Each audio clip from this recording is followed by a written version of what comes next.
Bismillahirrahmanirrahim. Assalamualaikum warahmatullahi wabarakatuh. Perkenalkan, nama saya Muhammad Yusuf Syafrul dari Pendidikan Sosiologi Angkatan 2019, kelas B.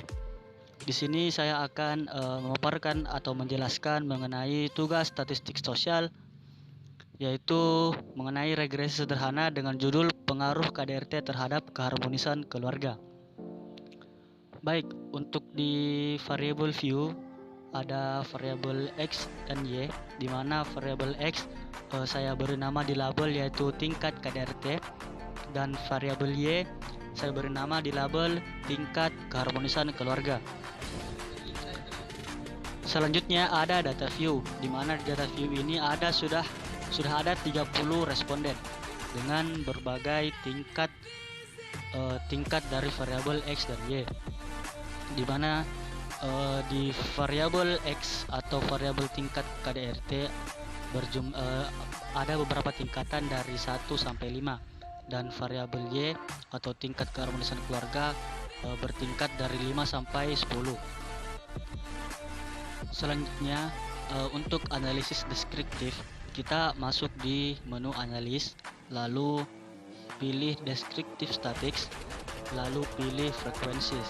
Nah, setelah diklik, muncul tabel frekuensi, dan dua variabel X dan Y tersebut kita pindahkan ke variabel atau OS dan klik OK. Nah, apabila sudah diklik OK, akan muncul hasil dari tabel frekuensi, yaitu statistik. Yang pertama ada statistik, yang dalam tabelnya itu ada tabel tingkat KDRT dan juga tingkat keharmonisan keluarga, yang dimana validnya masing-masing 30 dan missingnya masing-masing 0. Nah, dalam tabel frekuensi tingkat KDRT, di dalam frekuensinya ada dalam tingkat pertama yaitu ada 6 orang, tingkat kedua ada 10 orang, tingkat ketiga ada 5 orang, tingkat keempat ada 5 orang, dan tingkat kelima ada 4 orang. Dan dapat disimpulkan bahwa dari tabel frekuensi tingkat KDRT total orangnya yaitu 30 orang, dan valid presentnya 100,0, presennya juga 100,0, dan kumulatif presennya ada 100,0. Kita lanjut di tabel frekuensi tingkat keharmonisan. Ada dari tingkat 5 ada 5 orang, tingkat 6 ada 6 orang, tingkat 7 ada 6 orang, tingkat 8 ada 5 orang, dan tingkat 9 ada 3 orang, dan tingkat 10 dalam tingkat keharmonisan ada 5 orang, dan totalnya ada 30 orang yang terganggu tingkat keharmonisannya dari tabel frekuensi ini.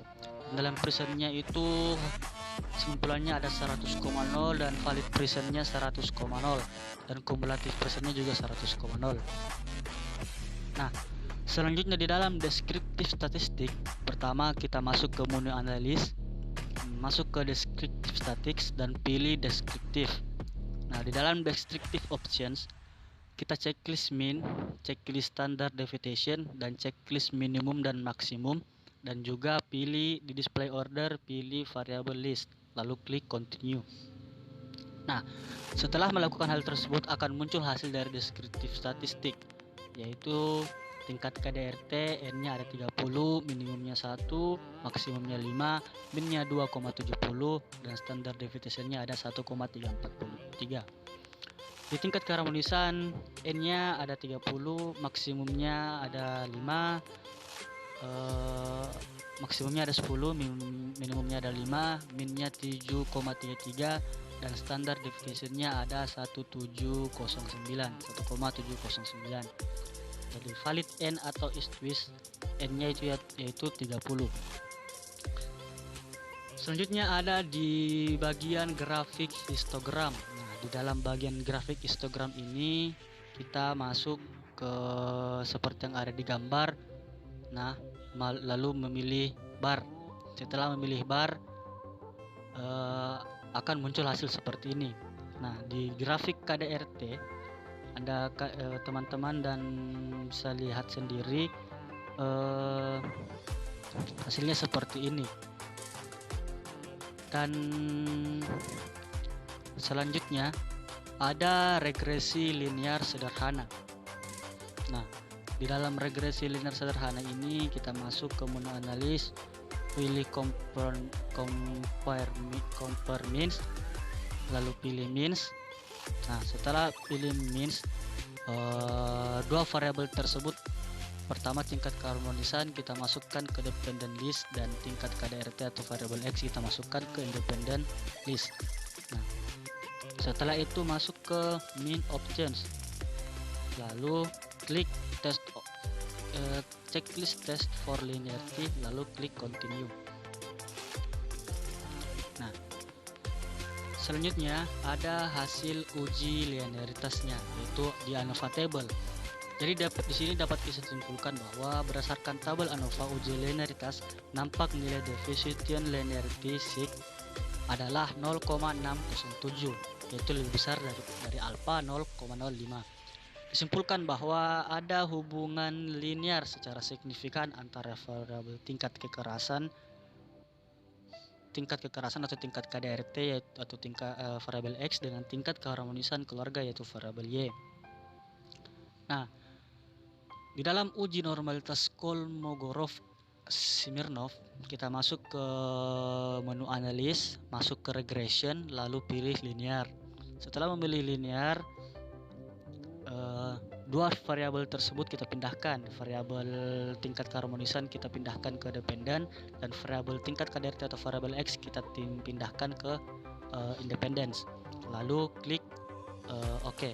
Setelah klik OK, muncul linear regression save ya, lalu checklist on standardized, lalu klik continue. Nah, setelah itu teman-teman bisa masuk ke analisis lagi, di menu analisis, lalu memilih non parametric test dan pilih legacy dialogs, lalu pilih one sample KS. Nah, di sini di dalam one sample Kolmogorov-Smirnov test, dua variabel tersebut kita pindahkan yaitu understanding set kita pindahkan ke test variable list. Nah, setelah itu akan muncul hasil uji normalitas dari one sample Kolmogorov-Smirnov test. Nah, dari tabel tersebut kita bisa simpulkan bahwa berdasarkan tabel output diketahui bahwa nilai signifikasi asymptotic sebesar 0,200, lebih besar dari alpha 0,05. Berdasarkan uji normalitas Kolmogorov-Smirnov, dapat disimpulkan bahwa error dari persamaan regresi tersebut yaitu berdistribusi normal.